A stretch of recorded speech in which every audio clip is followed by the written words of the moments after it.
Assalamualaikum warahmatullahi wabarakatuh. Perkenalkan, nama saya Putri Ayu Wulandari dari Program Studi Manajemen Keuangan kelas 8A jurusan Akuntansi angkatan tahun 2016. Pada kesempatan kali ini, saya ingin memaparkan hasil dari penelitian skripsi saya yang berjudul Faktor Fundamental yang Berpengaruh Terhadap Nilai Perusahaan sebagai Pertimbangan Keputusan Investasi. Studi pada perusahaan sektor industri konsumsi di Bursa Efek Indonesia.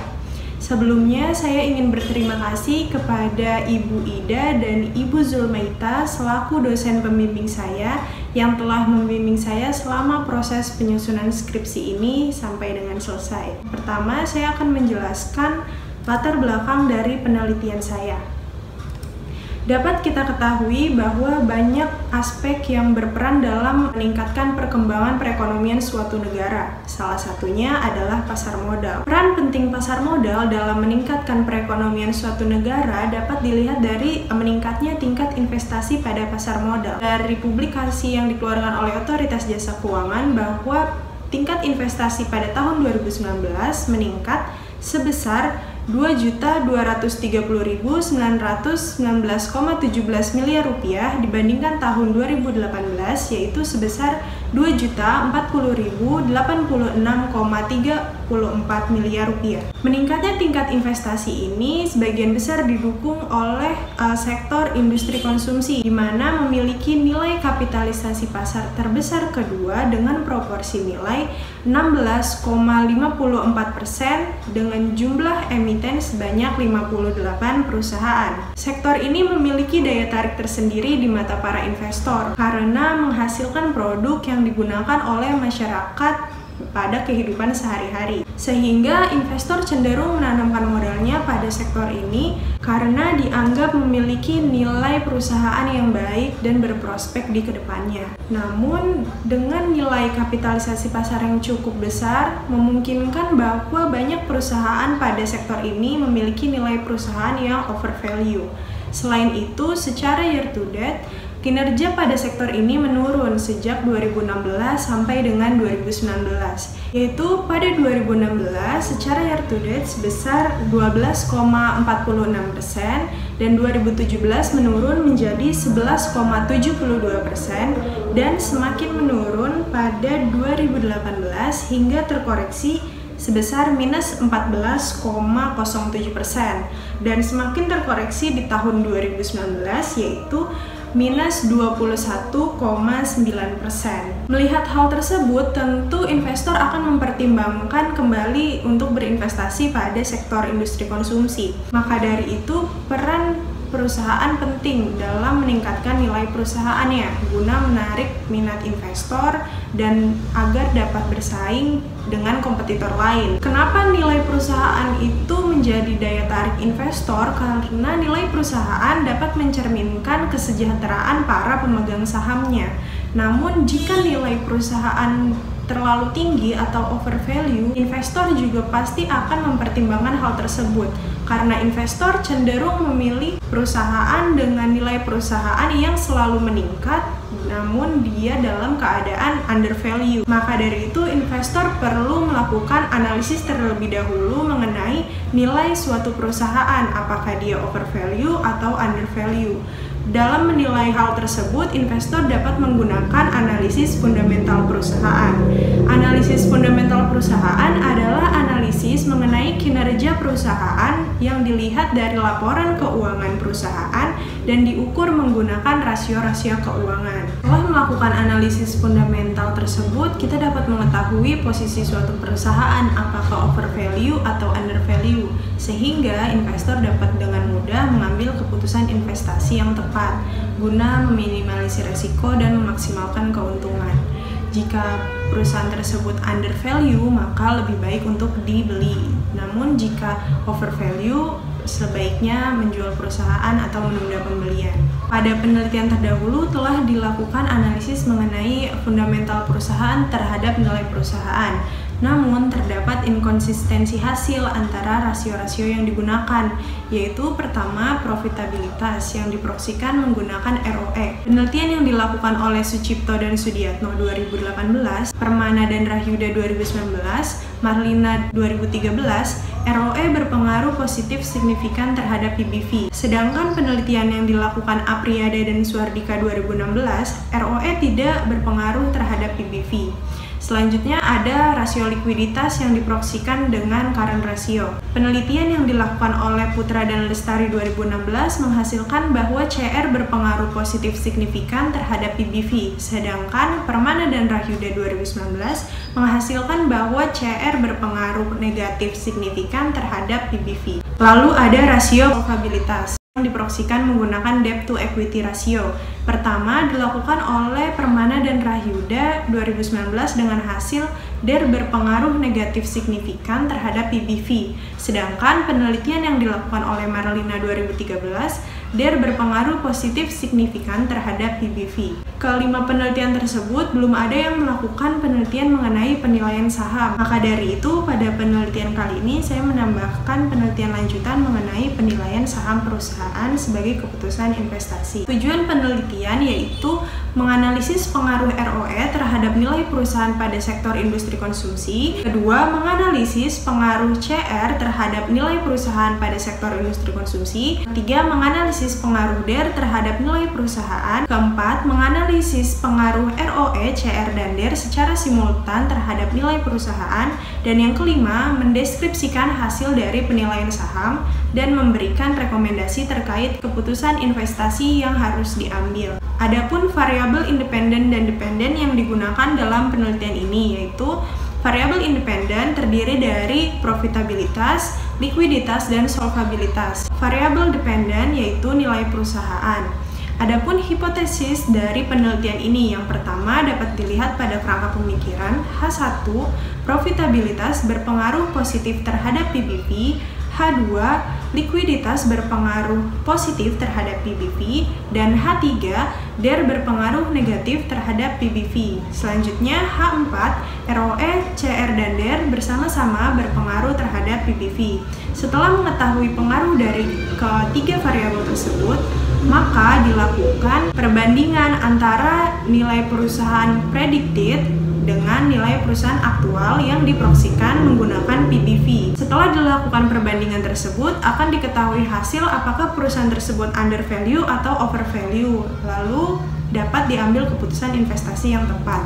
Metodologi pada penelitian ini yaitu jenis data dan penelitian. Jenis penelitian ini adalah asosiatif kuantitatif dengan menggunakan data sekunder yang didapat dari situs resmi Bursa Efek Indonesia dan situs resmi perusahaan yang menjadi objek penelitian. Objek pada penelitian ini adalah 58 perusahaan yang terdaftar di Bursa Efek Indonesia yang termasuk ke dalam sektor industri konsumsi. Lalu sampel yang didapat yaitu sebanyak 23 sampel perusahaan yang sudah terseleksi menggunakan metode purposive sampling dengan kriteria yang pertama, perusahaan sektor industri konsumsi yang terdaftar di Bursa Efek Indonesia. Yang kedua, telah terdaftar di Bursa Efek Indonesia selama minimal 10 tahun.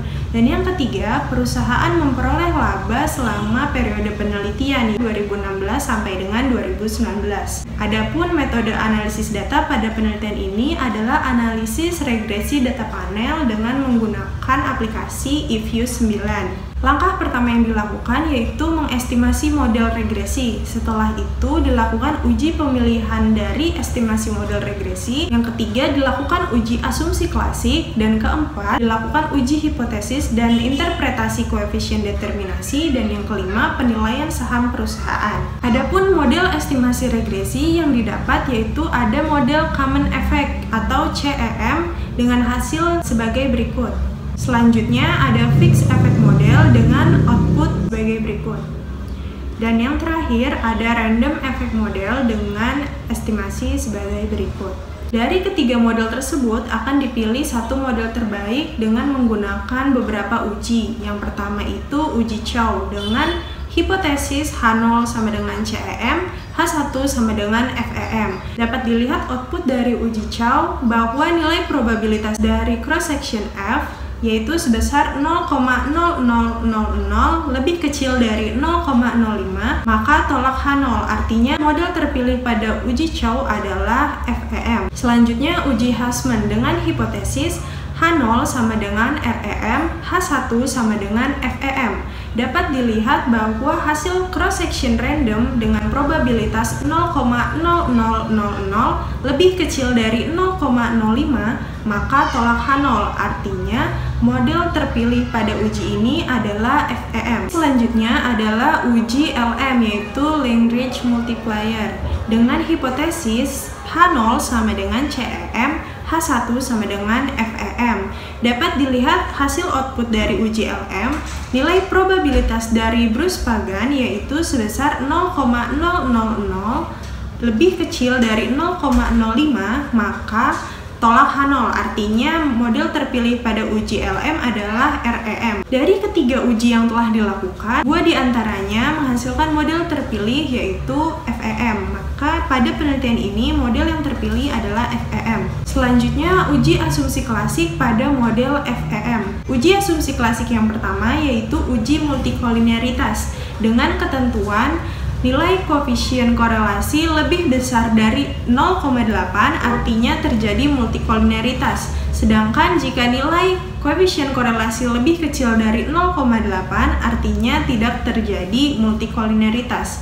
Dapat kita lihat dari hasil output tersebut bahwa nilai korelasi antar variabel independen tidak ada yang melebihi dari 0,8, maka tidak terjadi multikolinearitas. Selanjutnya uji heteroskedastisitas dengan ketentuan nilai probabilitas lebih besar dari 0,05, maka tidak ada heteroskedastisitas. Sedangkan jika probabilitas lebih kecil dari 0,05, maka ada heteroskedastisitas. Dapat kita lihat ROE dengan probabilitas 0,7195, CR dengan probabilitas 0,6385, lalu DER dengan probabilitas 0,9285. Dari ketiga variabel tersebut memiliki probabilitas yang lebih besar dari 0,05, maka tidak ada heteroskedastisitas. Selanjutnya dilakukan uji hipotesis. Terdapat 4 hipotesis, yaitu yang pertama H1 ROE berpengaruh positif dan signifikan terhadap PBV. Dapat kita lihat ROE dengan nilai koefisien minus 0,011658 dan probabilitas 0,9898 lebih besar dari 0,05, maka terima H0. Artinya tidak ada pengaruh yang signifikan antara ROE dengan PBV, maka H1 dalam penelitian ini ditolak. Selanjutnya H2, CR berpengaruh positif dan signifikan terhadap PBV. Dapat kita lihat CR dengan nilai koefisien 0,299124 dan probabilitas 0,0253 lebih kecil dari 0,05, maka tolak H0. Artinya CR memiliki pengaruh yang positif dan signifikan terhadap PBV. Maka hipotesis kedua pada penelitian ini diterima. Hipotesis ketiga yaitu DER berpengaruh negatif dan signifikan terhadap PBV. Dapat kita lihat DER dengan koefisien 1,399402 dengan probabilitas 0,0002 lebih kecil dari 0,05, maka tolak H0. Artinya DER memiliki pengaruh positif dan signifikan terhadap PBV. Maka H3 pada penelitian ini ditolak. Hipotesis keempat, ROE, CR, dan DER secara simultan berpengaruh dan signifikan terhadap PBV. Dapat kita lihat hasil dari probabilitas F statistik sebesar 0,0000 lebih kecil dari 0,05, maka tolak H0. Artinya ketiga variabel tersebut memiliki pengaruh secara simultan terhadap PBV, maka H4 pada penelitian ini diterima. Selanjutnya, interpretasi koefisien determinasi. Hal ini berguna untuk melihat kontribusi dari ketiga variabel tersebut dalam mempengaruhi peningkatan PBV.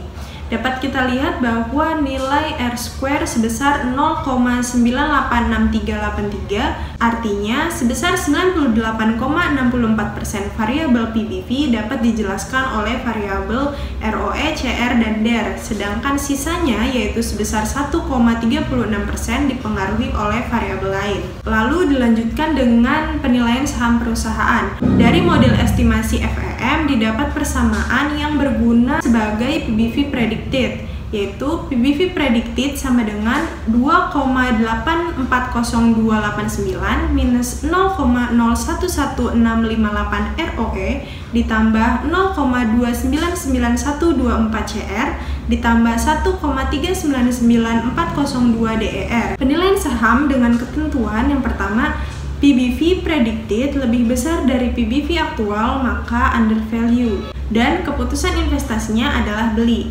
Lalu yang kedua, PBV predicted lebih kecil dari PBV aktual, maka dia overvalue. Keputusan investasinya adalah jual. Dan PBV predicted sama dengan PBV aktual, maka fair value. Jadi keputusan investasinya adalah beli atau menahan.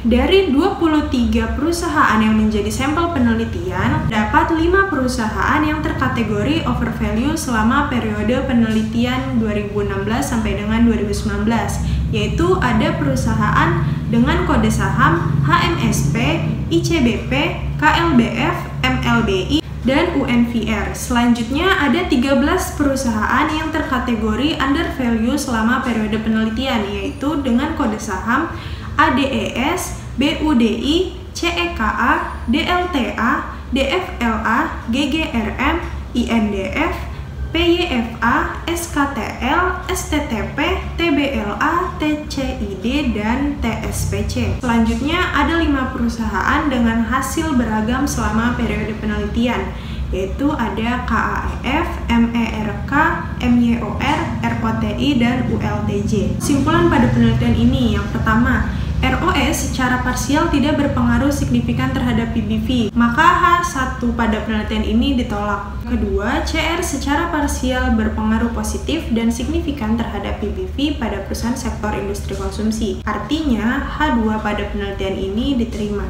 Yang ketiga, DER memiliki pengaruh positif dan signifikan terhadap PBV, sehingga H3 pada penelitian ini ditolak. 4. ROE, CR, dan DER secara simultan memiliki pengaruh terhadap PBV, maka H4 pada penelitian ini diterima. 5. Terdapat 18 perusahaan yang dapat diinvestasikan, yaitu perusahaan yang terkategori undervalue selama periode penelitian dan perusahaan yang memiliki hasil beragam. Selanjutnya, terdapat 5 perusahaan yang direkomendasi untuk dijual, yaitu 5 perusahaan yang terkategori overvalue. Saran pada penelitian ini, yang pertama, investor disarankan untuk memperhatikan isu terkini mengenai perusahaan yang ingin diinvestasikan. Yang kedua, investor disarankan untuk menunda pembelian jika ingin membeli saham overvalue. Namun, jika tetap ingin membeli saham ini, diharapkan untuk investasi jangka panjang, dapat investasi di ICBP atau UNVR. Ketiga, investor dapat membeli saham yang undervalue dan disarankan membeli perusahaan dengan kode saham BUDI, DFLA, GGRM, STTP, dan TSPC karena memiliki fundamental yang baik dan berada pada kondisi undervalue selama periode penelitian. Keempat, bagi penelitian selanjutnya diharap menambah teknik analisis, tidak hanya analisis fundamental perusahaan, namun dapat ditambah menggunakan analisis fundamental secara makroekonomi dan menambah analisis teknikal agar investor dapat mengetahui timing jual dan beli yang lebih akurat. Terima kasih, presentasi dari saya. Wassalamualaikum warahmatullahi wabarakatuh.